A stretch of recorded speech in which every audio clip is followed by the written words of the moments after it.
Саламатсыздар ма оқушылар? Векторлық көбейтіндіге мынандай есеп қарастырайық. Суретте АВС-да параллелограмм пішіндес гүлзар көрсетілген, оның А, В және С төбелерінің координаталары берілген. Бізден сұрайды АВ және ВС векторларының векторлық көбейтіндісі. Демек, екі вектордың векторлық көбейтіндісін табу үшін бізге АВ мен ВС векторларының координаталары керек. АВ-ның координатасын тауып алайық.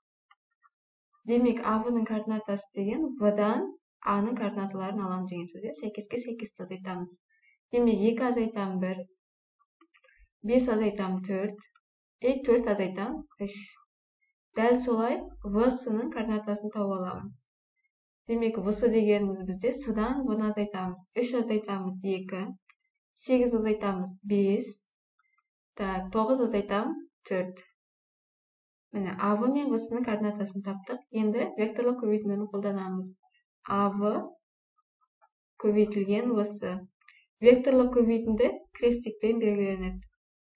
I-ка үшінші ретті анықтауыш, бірінші АВ тұрады. 1, 1, 1.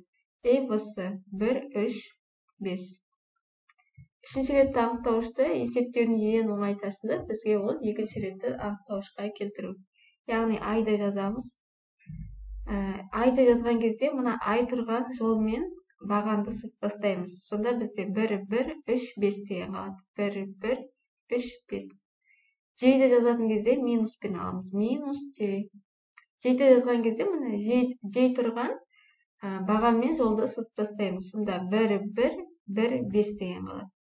1, 1, 1, 5. И плюс K.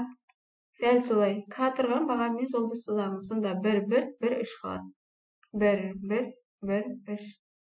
Енді екінші ретті анықтауышты есептеуді білеміз. А, В, С, Д болса, мысалы, екінші ретті анықтауыш.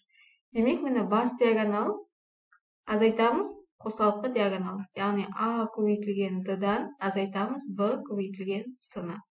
Сонда 1 көбейтем 5 азайтам 1 көбейтем 3. Демек, 2 I минус 1 көбейтем 5 азайтам 1 көбейтілген 1. Демек 4 J. Плюс 1 көбейтем 3 азайтам 1 көбейтілген 1. Демек 2 К. Болды. I, J, K дегенде векторлары бар. Демек АВ және ВС векторларының векторлық көбейтіндісі 2I минус 4J плюс 2К-ға тең болады.